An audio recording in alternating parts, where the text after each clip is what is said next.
Mari kita sekali lagi berdoa. Bapa di dalam surga, tolong kami untuk memahami kebebasan yang Tuhan berikan dan kami boleh memakainya di dalam pertanggungan jawab.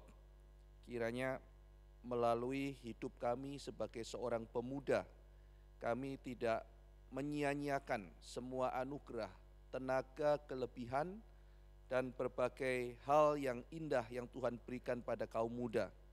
Melainkannya kami menanamkan fondasi yang teguh, sehingga hidup kami yang cuma satu kali dalam dunia ini adalah hidup yang memuliakan nama Tuhan. Terima kasih ya Tuhan, dalam nama Tuhan Yesus kami berdoa. Amin. Kita merenungkan mengenai batasan, karena kita berbicara mengenai kebebasan. Apa kaitan batasan dan kebebasan? Nah, para pemuda sekalian, Allah itu adalah Allah yang mencipta. Dan salah satu bentuk ciptaan Tuhan adalah Dia menetapkan batas. Allah menetapkan batas-batas di dalam dunia ini. Di dalam ciptaan paling tidak ada dua batasan yang Allah berikan. Batasan pertama namanya ruang. Batasan yang kedua namanya waktu. Jadi kalau kita merenungkan, ciptaan sendiri adalah sebuah tindakan membatas, maka tidak ada kebebasan tanpa batasan. Tidak ada. Iya kan? Jadi ketika Allah mencipta, yang Dia lakukan adalah memberikan batasan. Batasan pertama namanya ruang. Batasan kedua namanya waktu. Dan ketika Tuhan memberikan batasan ruang, maka saudara bisa menikmati gedung AC ini. Kalau saudara tidak mau dibatas, kita ke kebun. Lebih tidak terbatas. Jadi apakah batasan senantiasa menghilangkan kebebasan? Enggak. Ya, jadi kita tidak berpikir sesimpel itu. Ya, jadi kita perlu pikirkan Allah ketika mencipta, Dia membatas. Batasan yang namanya ruang. Batasan namanya waktu. Kita hidup tidak lama. Kira-kira 60 sampai 80 tahun usia normal orang Indonesia. Kira-kira 60 sampai 80 tahun, rata-rata segitu. Ada yang umur panjang sampai 90-100 tahun, tetapi rata-rata 60 sampai 80 tahun. Maka kita punya batasan, limitasi hidup. Sehingga hidup berkualitas seperti apa yang perlu kita pikirkan, karena hidup kita ini ada batasannya. Jadi batasan ruang, batasan waktu. Dan mari kita pikirkan lebih lanjut lagi.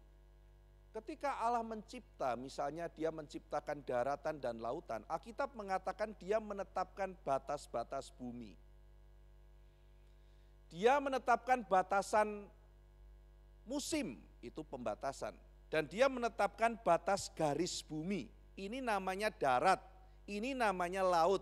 Maka ketika Allah menciptakan daratan dan lautan, Dia sedang membatas. Dan justru ketika Allah menetapkan ada garis batas, ini adalah laut, ini adalah darat, muncul yang namanya pantai, mulai timbul yang namanya keindahan. Jadi batasan tidak pernah menghilangkan keindahan. Karena justru keindahan itu adalah seni membatas. Iya kan? Keindahan itu seni membatas. Oke, saudara belajar fotografi misalnya. Diajari apa saudara? Teori komposisi. Teori komposisi itu apa? Seni membatas. Kalau misalnya saudara lihat tempat sampah, apa yang akan dihilangkan? Ada membatas, memberikan frame pada sesuatu realitas. Itu namanya seni fotografi. Ini tong sampah biar artistik dilihat bagaimana ya. Oh, lihatnya begini. Lalu kemudian shoot cara fotonya begini, sudut pandangnya ini, itu batasan. Biar lebih langsing, gimana ya caranya ya? Oh iya, supaya lebih langsing, maka fotonya jangan diambil dari bawah. Fotonya diambil sudut sedikit bird eye dari atas. Lalu kemudian setelah itu difoto, krak, itu adalah seni membatas. Jadi fotografi supaya tampil lebih indah, lebih artistik, sebetulnya adalah seni membatas. Dan kalau saudara memperhatikan semua kesenian yang ada, itu semuanya batasan. Jadi kalau tidak ada batasan, justru tidak ada keindahan. Para pria, engkau yang sedang berusaha untuk membuat garis-garis di tubuhmu, yang namanya six pack, itu kan batasan kan? Coba perutmu tak terbatas. Iya kan? Jadi ketika engkau olahraga, engkau kemudian fitness, engkau sedang mencoba untuk menciptakan sebuah batasan. Nah jadi kita mulai pikir ya, wah aku tuh kepengen kalau bisa tuh mau-mauku gak terbatas gitu. Tapi ternyata kalau kita renungkan, batasan itu yang bikin indah bukan?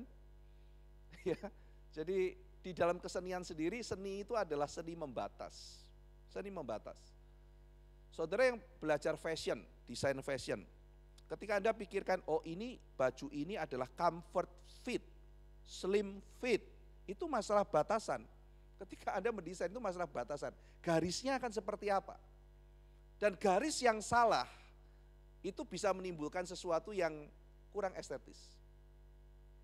Ya, jadi ini adalah seni bagaimana memberikan batasan. Jadi batasan itu menimbulkan keindahan. Ada satu lahan, lalu kemudian kita mau bangun, itu adalah seni membatas yang memunculkan keindahan.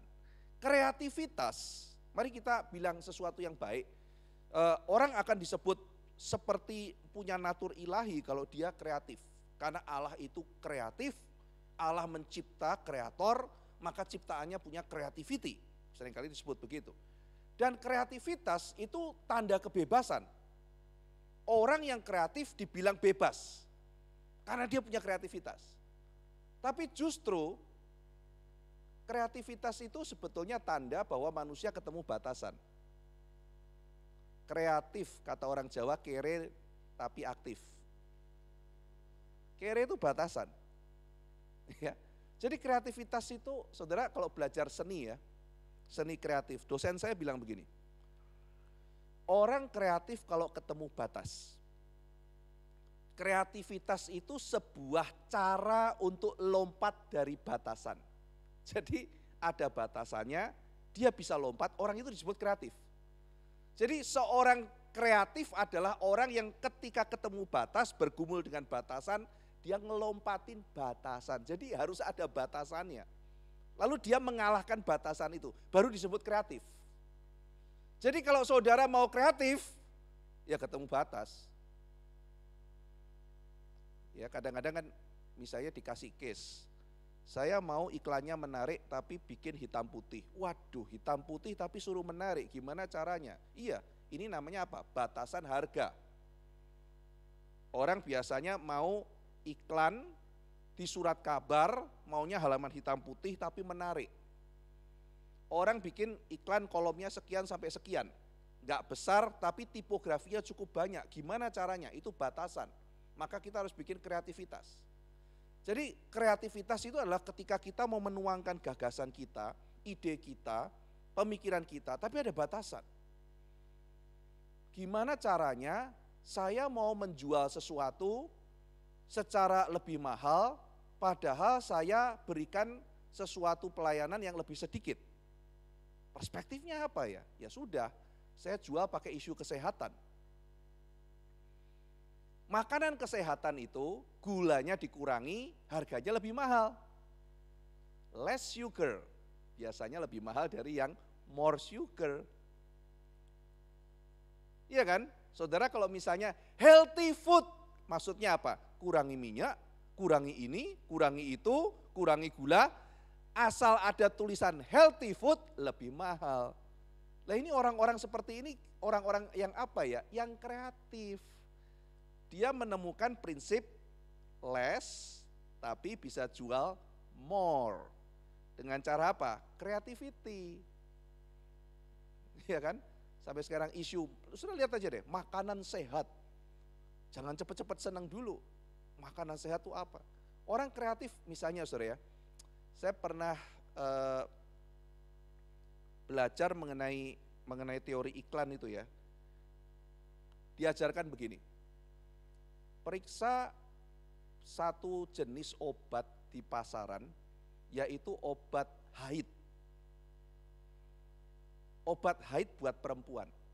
Saudara ketika beli obat itu, laki-laki, pasti akan dikatakan apa sama pegawainya? Jangan beli obat itu, ini kan buat perempuan haid, saudara bisa diketawain kan. Tapi ketika saudara baca isinya apa saudara? Paracetamol. Jadi sebetulnya dengan Panadol, dengan apa isinya sama. Kenapa berbeda? Itulah yang namanya positioning dalam iklan. Ya, suatu ketika saya bilang, Mbak saya mau beli ini, satu jenis ini ya, tanaman gitu. Lalu kemudian dia bilang, enggak ada. Terus saya bongkar-bongkar, ketemu satu obat fungsinya adalah untuk cuci perut. Tapi kemudian ketika saya bayar, mbaknya bilang, Pak ini bukan untuk laki-laki. Bagaimana bisa bukan untuk laki-laki? Ini adalah obat pelangsing wanita. Saya bilang, saya butuh jenis tumbuhan itu dan ini isinya itu. Tapi ini obat pelangsing wanita Pak. Iya, pelangsing karena dia mencuci perut, lalu keluar kelihatan langsing. Iya kan? Dan itu tidak ada gendernya laki atau perempuan. Tapi ini obat pelangsing, ya dia nggak ngerti gitu ya. Kenapa bisa begitu? Itu kerjaannya orang-orang kreatif saudara. Dalam batasan mau menemukan sesuatu yang berbeda. Positioning, iya kan? Wah itu ceritanya banyak kalau bicara orang-orang kreatif seperti itu. Misalnya kalau saudara lihat salah satu yang terkenal itu adalah sempat diprotes juga. Ini kreatif yang kebablasan, nanti kita akan bicara itu ya. Kreatif tetapi mendobrak batasan tetapi melanggar batasan etika. Ada satu rokok, tidak saya sebut mereknya apa, masih ada sampai hari ini, tapi di Indonesia nggak laku kayaknya. Dia mengatakan begini, kalau pakai rokok ini, maka kamu bisa langsing. Perempuan mana yang perokok, itu rokok perempuan soalnya, yang sambil ngerokok jadi langsing siapa yang nggak mau? Maka dibelilah rokok itu. Dan kemudian mereka merokok. Faktanya tidak langsing, malah langsung. Iya kan? Nah ini kan kreatif kan, ngerokok bisa bikin langsing, ini kan bisa-bisanya pengiklan itu. Cuma ini di dalam dunia iklan tuh ada namanya etika. Kita boleh melompati batasan, tapi tidak boleh melompati batasan yang namanya etika. Yaitu menipu masyarakat. Ketika kemudian dituntut di pengadilan, jawabannya begini. Ya iya memang merokok itu membuat langsing, pembuktiannya apa, studinya apa, risetnya apa, dibilang begini. Karena kalau kamu ngerokok, kamu nggak ngemil. Iya kan? Harusnya kamu ngemil, mulutmu sibuk ngerokok. Jadi kamu lebih langsing karena nggak ngemil. Bilang dari tadi gitu. Merokok menjebuat jadi langsing karena kamu nggak ngemil. Tapi dia akhirnya melakukan penipuan. Nah ini adalah contoh melompat batas, tapi melewati batas yang namanya etika. Makanan bikin sakit dibilang makanan kesehatan, nah itu melompati etika. Makanan enak, oke, ini makanan enak, ya dia enggak bohong, memang enak kok. Tapi makanan menyehatkan tunggu dulu, iya kan? Jadi di situ kita melihat yang namanya kebebasan memang tidak bertentangan dengan yang namanya batasan. Bahkan batasan berkait dengan keindahan. Batasan berkait dengan kreativitas. Ya, jadi ketika saudara berjumpa dengan batasan, maka saudara jangan selalu takut. Wah, aku ada batasan nih, aku nggak bebas. Justru ketika engkau berjumpa dengan batasan, mulai memikirkan bagaimana bergumul dengan batasan itu, memunculkan namanya kreativitas. Bagaimana dengan uang yang sederhana aku bisa mencapai ini? Bagaimana dengan bakat sederhana aku mencapai itu? Itulah kreativitas yang membedakan satu orang dengan orang lain. Ya, nah ini isu yang pertama. bahwa sebetulnya dalam dunia ini tidak ada kebebasan yang tidak ada ikatan. Itu poin pertama yang kita mau. Karena justru ketika Tuhan mencipta dunia ini, dia memberikan batasan. Siapa manusia yang mau melompati batasan waktu? Itu Raja Sin Sehuang itu, yang mau hidup selama-lamanya. Ya kan, mati juga kan, gitu kan. Lalu kemudian raja siapa tuh yang kirim orang sampai ke Korea, akhirnya sampai Korea legendanya nggak mau balik ke Tiongkok. Karena kalau balik dibunuh sama raja, karena rajanya mau hidup selama-lamanya. Siapa yang bisa lepas dari batasan yang namanya ruang? Tidak ada. Jadi tidak ada kebebasan tanpa batasan. Jadi kita akan mengumumkan selanjutnya, kalau batasan tidak menghilangkan kebebasan dan justru batasan menghasilkan keindahan, kita sebagai seorang pemuda Kristen perlu batasan seperti apa untuk membebaskan kita. Oke, jadi hari ini para pemuda, saya ajak para pemuda Kristen untuk bukan hanya pecah lontong ya, kita sudah dari dulu diajak mikir. Ya, jadi berpikir, Pak, kenapa saya di gereja disuruh mikir?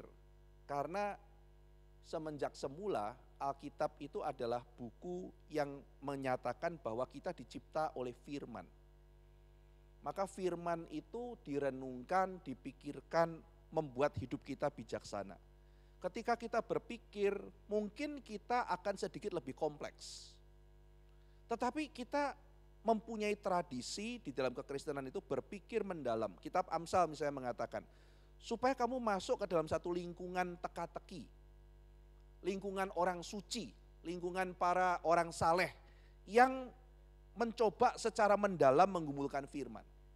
Dan ketika kita mau berpikir kompleks, membuat hidup kita akan jadi lebih simple. Mana lebih kita pilih? Cara berpikirnya simple, hidupnya kompleks, ruwet. Dengan orang yang mau, yuk kita mikirnya aja yang kompleks, hidupnya simple. Kenapa? Karena kekompleksan itu membuat kita bisa melihat problematika hidup yang kompleks dan hidup sesimpel mungkin. Jadi para pemuda, saya mengajak kita tidak menjadi orangnya, nggak usah pikir-pikir, cari pacar, cari aja. Akhirnya nikah aja, akhirnya hancur aja gitu kan. Karena dipikir simple. Gak akur, gak apa-apa, habis nikah nanti akur. Gak akur juga, punya anak, nanti itu jadi lem. Alkitab mengatakan gak begitu juga. Buktinya Lea sama Rahel kan, Lea mau pakai cara apa? Punya anak supaya Yakub lebih cinta dia. Enggak juga. Tetap dia cinta Rahel daripada Lea. Siapa bilang begitu sudah menikah punya anak langsung akan lebih cinta? Itu kan mitos. Nah jadi saya mengajak kita berpikir lebih mendalam, tidak apa-apa, lebih memahami kehendak Tuhan, sehingga dengan demikian nanti hidup kita lebih simple. Oke, sekarang kita masuk tahapan berpikir berikutnya ya. Batasan tidak bertentangan dengan kebebasan, karena justru batasan memberi kebebasan. Nah kita akan elaborasi poin ini ya. Batasan kok membebaskan, jadi ini paradoks sekali gitu. Ini misteri ya, kok saya bisa bebas justru karena dibatas Pak? Iya, itu fakta ya. Mungkin saudara belum kepikir, hari ini saya kasih tahu. Saudara bisa bebas justru kalau ada batasan. Contohnya apa Pak? Oke, kita lihat ya. Masyarakat itu baru berjalan tertib dan bebas kalau ada namanya covenant atau perjanjian. Tanpa perjanjian, tidak ada masyarakat. Dan justru karena ada perjanjian, saudara boleh hidup bebas. Saudara-saudara sekalian, Anda bisa bebas keluar karena ada kepastian hukum. Saya baru datang dari Brasil, Argentina, dari Chile. Yang menarik adalah di sepanjang saya ke Argentina, saya pergi ke Brasil dan saya pergi ke Chile, semuanya sama. Jangan pernah kamu bawa handphone, kamu perlihatkan di depan umum. Khususnya wajah kamu turis. Kenapa Pak? Mereka khususnya katanya Argentina sangat profesional, itu bisa ada jambret, copet dan sebagainya, perampok. Jadi kita benar-benar diwanti-wanti seperti itu. Saya jadi was-was. Mengeluarkan handphone itu jadi was-was. Apalagi di Chile, saya masih ingat datang ke satu tempat, restoran, kemudian pintu gerbang dibuka, begitu masuk langsung gerbangnya ditutup. Itu restoran apa gitu. Baru makan, supaya mobilnya katanya tidak dipecah dan diambil orang. Jadi saya mau parkir di sembarangan jalan juga ngerasa nggak bebas bukan? Kenapa? Karena tidak ada kepastian hukum. Justru perjanjian yang ketat, hukum yang ketat membuat kita bisa jalan-jalan enak keluar. Saudara kalau ke Singapura ke apa, malam-malam jalan-jalan sendirian rata-rata lebih aman. Tapi di situ siang-siang pagi-pagi jangan keluarin handphone, jangan keluarin handphone. Sama local guide dikatakan begitu. Tidak boleh keluarin handphone. Kenapa? Karena nanti dijambret. Jadi justru karena tidak ada covenant yang kuat, bagaimana terjadi keamanan yang baik, maka kita tidak bisa bebas. Diwanti-wanti apa saudara ketika hari pertama tiba di Brasil? Tidak disarankan keluar malam. Tidak disarankan keluar malam. Saudara-saudara kita kan pengen kalau bisa di satu tempat malam-malam, habis kemudian jadwal padat, ya kita keluar kan, pengen lihat kotanya. Dibilang, wah jangan keluar malam, hati-hati, banyak rampok, banyak jambret, banyak apa. Satu teman saya nekat, dia pergi, iya ya ada orang di satu kawasan itu bawa senapan. Kadang-kadang bisa perang antara polisi sama itu, pengedar obat apa-apa gitu. Kalau di Brasil kan ada kawasan-kawasan tertentu yang kumuh sore ya, itu situ ada perang antar geng dan sebagainya.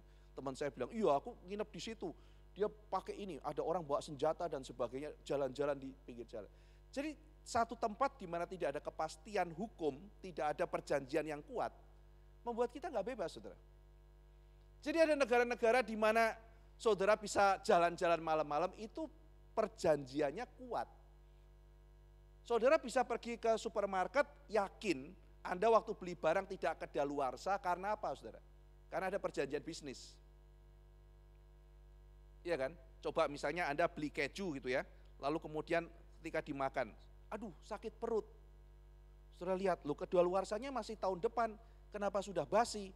Di baliknya ada tulisan, Anda tertipu.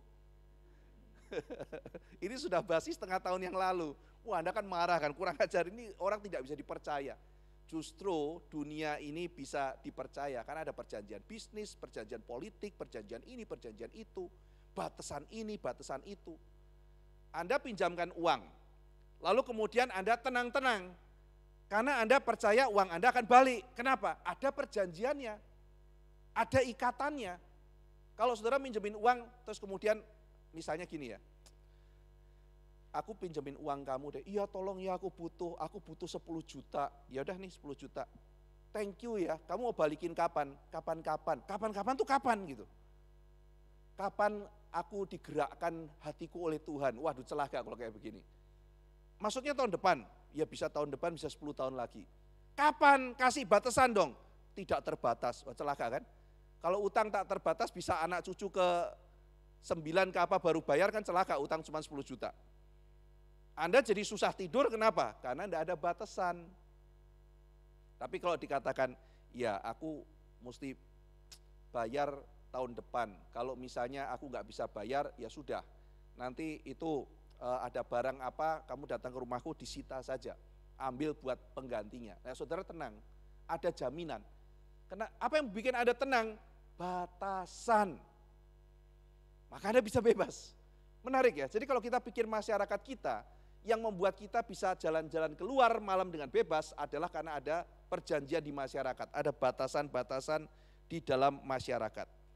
Nah, saudara sekalian, misalnya kalau Anda bilang, saya mau bebas, saya mau nyetir, saya bisa naik motor, naik mobil tanpa batasan. Ketika seluruh penduduk Surabaya berpikir hal yang sama dan melakukannya, saat itu juga tidak ada kebebasan di dalam jalanan. Karena semuanya total macet. Iya kan? Anda di tengah-tengah jalan raya di lampu merah berhenti, cit, kan bebas, mau parkir, krek. Satu aja mobil kayak begitu semuanya jam saudara, tidak ada kebebasan. Coba kita pikirin saudara, Kalau ada satu manusia aja kayak begitu, tidak tahu adat begitu, tidak mau membatas diri, semuanya jadi terbatas.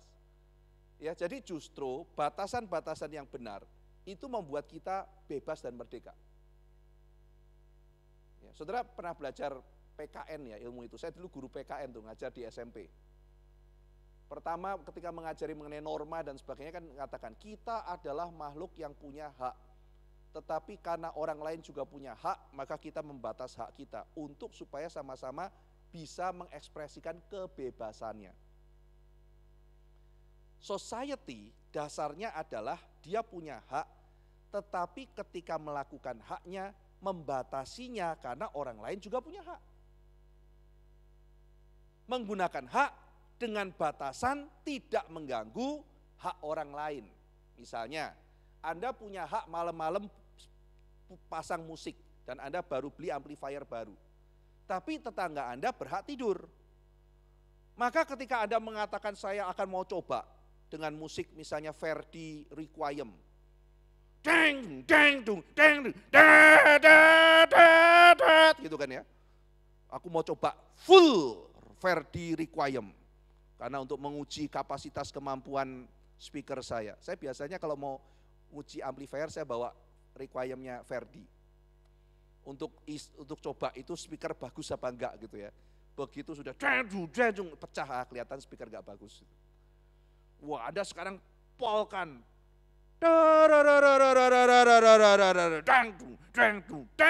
Gitu. Tetangga Anda juga tangdung-tangdung juga gitu ya. Ke pintu Anda tangdung gitu ya. Kenapa kamu pasang musik kencang-kencang gitu. Ya, jadi tidak bisa.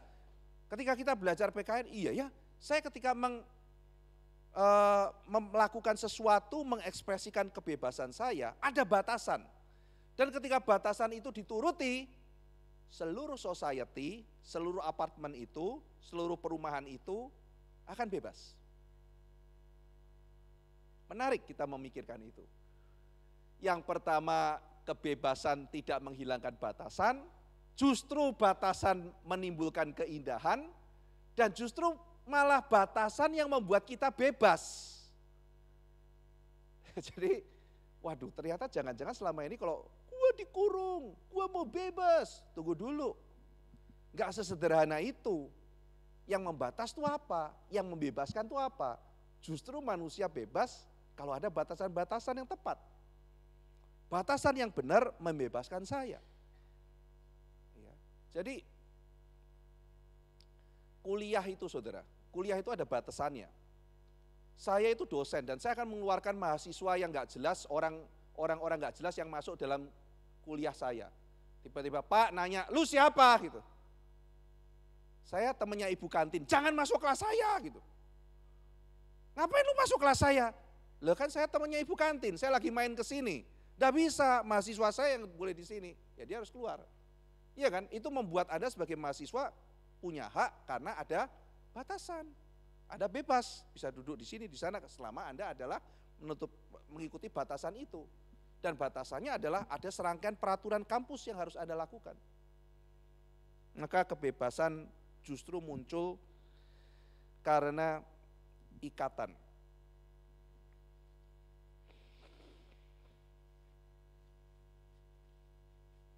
Ikan kalau mengatakan, saya tidak mau batasan, saya mau pergi ke darat saja. Bebas, kelepek gitu kan saudara. Jadi kalau mau bebas gitu, saudara juga gitu, saya nggak mau batasan, apa nggak boleh loncat dari gedung, peraturan menyebalkan. Saya mau loncat, kan gitu kan ya. Ya akhirnya saudara jadi kehilangan kebebasan saudara. Saya siapa dibilang bahwa saya nggak boleh tinggal di air. Aquaman aja tinggal di air. Putri Duyung tinggal di air, saya mau jadi Aquaman, ya kan? Saudara masuk ke dalam air, ya saudara kehilangan kebebasan saudara. Jadi batasan-batasan itu yang membuat kita bebas. Nah, jadi pertanyaan berikutnya adalah kalau tidak ada kebebasan tanpa ikatan, Allah sendiri bagaimana ya? Allah kan Allah yang bebas. Saudara, Allah yang bebas itu adalah Allah yang mengikat dirinya. Misalnya, Allah berjanji kepada kita. Berarti Allah mengikat dirinya. Allah tidak akan mengingkari janjinya, demikian kata Alkitab. Artinya apa? Allah kita Allah yang membatas dirinya. Allah pun dalam kebebasannya. Sekali lagi ya, Allah dalam kebebasannya adalah Allah yang berkenan membatas dirinya. Justru ketika Allah membatas dirinya, Ia menyatakan pada kita cinta kasih-Nya. Dan Allah adalah Allah Tritunggal yang memiliki cinta kasih di dalam internal Dia dan mengasihi ciptaannya. Jadi saudara, mana lebih bebas? Anda tinggal di alam, gak ada teman, teriak-teriak mau pakai baju, gak pakai baju terserah Anda karena Anda sendirian di hutan. Teriak-teriak, aku bebas, mau makan pisang, mau makan apapun, gak ada yang larang. Mau mandi, gak mandi selama setahun juga gak apa-apa, gak keramas 3 tahun gitu ya. Aku bebas, sebebas-bebasnya di hutan gitu ya. Gelantungan di akar pohon gitu ya, wah kayak Tarsan, akulah Tarsan si Raja Rimba gitu kan ya. Dengan Anda punya pekerjaan, punya keluarga, istri Anda sayang Anda, lalu kemudian anak-anak hidup dengan bahagia, Anda dibatas ya, dibatas oleh pekerjaan, dibatas oleh keluarga, tapi Anda hidup saling mengasihi, dibatas oleh tetangga, dibatas oleh gereja, tapi punya teman, hidup saling mengasihi, Anda mau yang mana gitu? Saya mau yang kedua sih, ya kan ya. Saya dibatas ya, misalnya ya, aku mau bebas, gak mau punya pacar seumur hidup. Atau Anda mulai pikir, aku mau bebas, tapi aku jatuh cinta. Itu batasan loh. Saudara saya kasih tahu ya, punya pacar itu repot loh. Ya, tapi anak pemuda bilang, aku mau punya pacar, aku mau bebas, tapi mau punya pacar. Berarti Anda ketika mengikatkan diri Anda pada seseorang, itu membebaskan Anda. Itu membahagiakan Anda. Jadi di situ kita belajar, iya ya, masalahnya sekarang bukan tidak ada ikatan, tidak ada itu. Kebebasan yang sejati adalah kebebasan ketika kita diikat oleh yang benar. Nah, ini baru masuk tema yang temanya yang benar ya. Jadi bebas itu adalah diikat oleh yang benar. Jadi kalau saudara punya keluarga yang baik, mengikat Anda, membuat Anda tidak sembarangan, tapi Anda bisa bahagia. Jadi bebas itu masalah ikatan yang benar. Maka Paulus mengatakan, sungguh pun aku bebas, aku menjalani hidup sebagai tawanan Kristus. Karena itu kebebasan yang sejati, diikat oleh siapa? Anda diikat oleh Tuhan atau diikat oleh apa? Dan Allah Tritunggal adalah Allah yang hidup di dalam relasi yang indah antar pribadi. Dia satu Tuhan dengan 3 pribadi. Dan itu menunjukkan ikatan yang indah itu adalah ikatan yang membebaskan. Dan Tuhan mencintai kita dan cinta itu adalah cinta yang membebaskan. Nah sekarang kita masuk cinta dan kebebasan ya. Cinta itu paradoks. Cinta itu adalah ikatan, tapi cinta itu adalah kebebasan bukan? Tadi saya sudah katakan kan, saudara kalau jatuh cinta itu ikatannya banyak loh. Nanti ditanya sama pacarnya, kamu kemana? Gitu kan ya. Aku ini kok cuma pergi sama siapa? Sama cewek itu gitu. Sudah ada aku kenapa pergi-pergi sama cewek itu? Lah kan cuma teman. Nah kan Anda jadi terbatas loh. Kamu kan sudah janji gak lirik-lirik. Gak ngelirik, lihat depan terus. Masa sampai pergi ngeliat depan terus? Yang lirik cuma sedikit. Tapi kan ngelirik. Ya, jadi ribet kan gitu. Kamu mah, aku cuma ngelirik sedikit. Lah kan bener kan ngelirik kan? Bukan begitu, tadi katanya ngelirik. Enggak lihat depan, bohong lihat depan terus. Yang ngelirik dikit, nah kan ngelirik kan? Sudah ribet banget sih pacaran. Gimana, mau enggak pacaran? Ya enggak, aku mau pacaran aja. Nah lihat ya, jadi satu sisi kita mau bebas, tapi satu sisi kok orang mau pacaran. Orang mau bahkan setelah pacaran mau diikat oleh pernikahan. Mau diikat lagi punya anak. Mau diikat lagi punya kerjaan, detik Anda punya kerjaan, Anda banyak ikatan. Ya. Mau datang ke kantor, bos bilang masuk kantor jam 9, enggak jam 12 saja. Ya enggak bisa, saudara terikat. Jadi ada banyak ikatan-ikatan saudara yang membebaskan saudara. Termasuk adalah keluarga, pacar dan sebagainya. Maka cinta itu paradoks. Hari Anda jatuh cinta, itu hari Anda mengikatkan diri. Anda cinta pada barang aja deh, Anda suka sebuah desain apalah, benda apa, entah itu handphone kah, mobil kah, atau misalnya barang seni apakah, atau baju kah, atau sepatu, apapun itu. Detik Anda jatuh cinta pada barang-barang atau manusia atau apa, Anda tidak akan berhenti memikirkan itu. Lalu Anda mulai buka-buka YouTube. Harganya berapa ya speaker itu ya? Yang murah di mana ya? Pilih speaker A apa speaker B ya? Pilih handphone A atau handphone B ya? Anda mulai research dan Anda mulai antusias. Ya kan? Suka mobil ini apa mobil itu ya? Motor ini apa motor itu ya? Coba dengerin ini ini disebut kaum mendang-mending, Saudara ya. Tapi justru itu asik, itu eksplorasi. Karena Anda mau mengenal yang Anda cintai. Anda eksplorasi, belajar, ini produk ini gini. Wah, kalau ada orang ngomong Anda exciting. Anda sebetulnya sedang terikat, men. Iya kan? Kita terikat oleh hal itu. Tapi sambil terikat, Saudara, misalnya dimarahin sama mama saudara ya. Lihat YouTube terus. Mama lihat ya, sudah seminggu ini kamu kerjaan lihat YouTube. Mau ngapain sih? Ma, aku lagi asik nih ngeliat tentang dokter. Kenapa? Aku pengen kuliah kedokteran. Otakmu tuh loh, dokter terus. Cobalah lihat hukum atau apa. Enggak, aku mau kedokteran. Pengen lihat dokter jadi kayak apa dan sebagainya. Nah, Anda sedang terikat di situ. Tapi ketika Anda menjalanin, misalnya Anda suka elektronik gitu ya, nonton apalah banyak sekali channel-channel gadget dan sebagainya. Anda tidak sedang merasa dihukum, sama seperti kayak tugas kuliah. Coba nonton kuliahnya ini, wah sudah tersiksa gitu kan. Iya kan, karena Anda tidak cinta, Anda merasa terikat, tapi begitu selesai, Anda buka channel Anda sendiri, wah ini gimana nih kabar Jokowi, nah, gitu misalnya gitu. Anda suka politik gitu kan ya, kabar Kaisang gimana nih gitu kan ya, pembunuh Vina siapa nih akhirnya gitu. Anda suka kepoin hal-hal seperti itu. Wah, Anda nonton berbagai macam video, Anda rasa tidak terikat, Anda rasa bebas karena Anda cinta. Jadi saya kasih tahu ya, cinta itu adalah paradoks, cinta itu ikatan. Belenggu cinta itu. Jadi kalau Anda tidak mau terbelenggu, jangan mencintai. Itu pun sebuah cinta. Jadi cinta itu sebuah belenggu. Karena kita nggak bisa hidup tanpa cinta. Iya kan? Jadi kalau cinta itu adalah belenggu, tetapi ketika Anda sedang menjalani belenggu itu, Anda dibebaskan. Menarik ya? Coba apa ini namanya filsafat cinta ya. Jadi cinta itu belenggu, ikatan, tapi cinta itu kebebasan. Jadi kalau kita perhatikan, cinta ini menarik karena cinta ini adalah satu paradoks di mana Anda menemukan kebebasan justru ketika di dalam Anda mengikatkan diri. Nangkap ya, kira-kira ya. Jadi jatuh cinta itu artinya mengikatkan diri. Aku cinta musik, begitu Anda jatuh cinta sama musik, Anda mengikatkan diri pada musik. Ya. Jadi muncul banyak lagu-lagu cinta, ya, lagu-lagu yang membebaskan dan sebagainya. Justru karena orang itu terikat sama perempuan itu, hanya kamu katanya.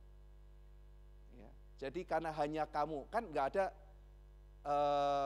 jarang kan ada lagu yang tuh untuk para mantanku gitu. Biasa itu kan, itu lagu borongan gitu ya. Aku mencintai kalian para pacarku, biasanya kan nggak begitu, nggak berani gitu ya. Mencintaimu, hanya kamu gitu kan ya. Jadi lagunya itu ikatan pada satu gitu, bukan mencintai satu grup WhatsApp gitu kan, nggak begitu ya. Jadi mencintai satu orang gitu ya, itu ikatan banget gitu kan, ikatan gitu ya. Begitu ngomong mencintai satu kampus, wah celaka gitu kan ya. Kamu itu mata keranjang dan sebagainya ya. Jadi cinta itu ikatan pada yang satu itu, pada yang mengikatkan diri, gak boleh meleng, gak boleh apa, dan disitu terlihat keindahannya. Wah lu setia, muncul kalimat itu. Wah kamu tekun, wah kamu berkorban, itu ikatan semua. Tapi yang menjalani merasa bebas. Wow, cinta itu menakjubkan. Not itu kan batasan. Misalnya ya, saya ambil contoh.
Itu musik itu seni batasan.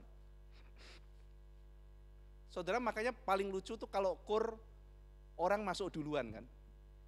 Berarti dia tidak ikut batasan waktu kan. Deng deng deng deng deng deng deng deng deng deng ha lah dia udah duluan gitu kan. Orang ketawa, wah rasain lo gitu kan ya. Ha kenceng pula gitu kan ya. Sendirian gitu kan. Nah, jadi dia tidak ikut batasan. Yang paling menarik kalau saudara lihat orang anak TK menari adalah ketika semuanya nari ada satu yang salah. Yang satu ke kanan, dia ke kiri. Ya kan ya. Terus kemudian dia diam, dia ngeliat-liat, dia mulai agak nangis karena gerakannya salah-salah gitu kan. Nah, itu yang paling lucu gitu ya, yang menarik dari tarian anak TK. Kenapa? Dia tidak ikut batasan. Tapi karena dia anak TK, kita masih memaklumi. Tari itu seni batasan. Sekian detik harus segini, sekian detik harus begini. Di situ muncul keindahannya. Musik seni membatas, apalagi musik.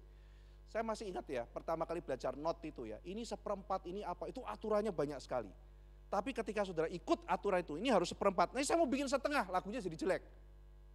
Ya kan? Misalnya padamu negeri jadi pada, nggak bisa gitu ya. Jadi jelek. Jadi harus ada batasannya. Karena batasan membuat keindahan, batasan membebaskan, dan batasan adalah sebuah tempat di mana kita mengalami paradoks, ikatan dan kebebasan. Nah, Agustinus mengatakan begini, kamu itu ketika bertindak, tidak mungkin tidak ada ikatan cinta. Setiap kali kita bertindak yang mendasari kita itu cinta. Masalahnya saudara, cinta Tuhan atau diikat cinta yang lain. Nah, jadi kita justru perlu menata cinta kita sebelum bertindak. Nah, cinta apa yang membuat kita bertindak? Jadi lawannya cinta Tuhan apa? Agustinus mengatakan cuma ada dua macam cinta besar di dunia. Yang pertama orang bertindak karena cinta Tuhan, yang kedua orang bertindak karena cinta diri. Amor sui atau amor dei. Nah, jadi dia mengatakan prinsip paling utama adalah kalau manusia bisa bertindak karena mencintai Tuhan. Cintailah Tuhan, lakukan segala sesuatu. Itu moto etika Agustinus. Bukan berarti setelah cinta Tuhan aku boleh berdosa, enggak. Tapi ketika engkau meletakkan dirimu pada cinta Tuhan, engkau bertindak berdasarkan cintamu itu pada Tuhan. Jadi kalau cinta itu membebaskan, ketika saudara melakukan sesuatu bagi pacar Anda kelihatan tidak terikat, Anda bebas. Misalnya ya, pacar bilang, kamu bisa nggak anterin aku beli obat batuk? Ini sudah malam, nggak apa-apa. Jauh loh di Sidoarjo, Sidoarjo mah dekat, ke Malang juga oke gitu. Karena saudara kesempatan PDKT gitu kan, Anda naik motor anterin sampai ke Sidoarjo. Ketika Anda melakukan itu terikat benar, Anda bahkan tersiksa. Orang naik motor malam-malam nganterin pacar pergi ke Sidoarjo, beli obat batuk. Tapi ketika Anda melakukannya dengan cinta, maka Anda melakukan dengan rela. Jadi Agustinus mengatakan kamu ketika bertindak, melakukan segala sesuatu, fondasinya itu apa? Dah enak sama Tuhan. Kalau engkau cinta Tuhan, engkau akan melakukan itu dengan enak. Nah, sekarang pertanyaannya, saya enak, nyaman kalau melakukannya untuk diri. Gue seneng, pokoknya aku mau. Nah, itu berarti amor sui. Atau Anda melakukannya amor dei, untuk Tuhan. Jadi meskipun kelihatannya semua sama-sama terikat sebetulnya ya. Semua sama-sama terikat, tapi beda sekali. Dan kebebasan sejati adalah ketika Anda mulai diikat dengan yang benar. Maka ketika kita mengatakan bagaimana kalau saya melakukannya untuk saya sendiri, justru di situ prinsip kebebasan bukanlah sekedar masalah diikat, karena semuanya diikat. Tetapi prinsip kebebasan adalah diikat oleh yang benar, berelasi dengan yang benar. Jadi ketika kita mengembalikan relasi dari sesuatu yang semu, yaitu ikatan diri. Karena dosa, ikatan diri itu dimulai ketika manusia melepaskan ikatan dari Tuhan. Dan mulai mengikatkan dengan kemandirian dirinya. Disitulah nanti dosa muncul. Jadi ketika kita hidup di dalam ikatan kita sendiri, sementara kita itu bukan yang paling ultimat, maka semua yang kita lakukan akan menjauhkan kita dari Tuhan dan menghancurkan diri kita sendiri. Jadi kebebasan sejati justru dimulai ketika kita mengikatkan diri pada yang benar. Ketika saya mengikatkan diri pada Tuhan, saya sekarang mulai menata hidup saya. Jadi sebetulnya sama-sama ya, ketika Anda mengatakan, saya melakukan ini, saya bebas. Sebetulnya semuanya sama-sama diikat. Tidak ada tindakan tanpa ikatan. Cuma Anda mengikatkan pada diri atau pada Tuhan. Nah, kalau Anda mengikatkan pada diri, memang Anda mengerjakannya dengan senang. Ketika Anda melakukan pekerjaan Tuhan, Anda merasa tidak senang. Itu artinya Anda terikat pada diri. Cintailah diri, lakukan segala sesuatu. Itu antidot daripada cinta yang benar. Tapi ketika saudara bertobat, saudara perhatikan deh. Ketika Anda bertobat dan berani menata cinta Anda pada Tuhan, dan Tuhan akan mengubah Anda, membuat justru ketika Anda melakukan demi diri sendiri, Anda akan diberikan Tuhan perasaan yang indah. Anda merasa tidak sejahtera. Dan justru ketika Anda mengerjakan pekerjaan Tuhan, di situ Tuhan memberikan anugerah, Anda akan merasa ada sukacita.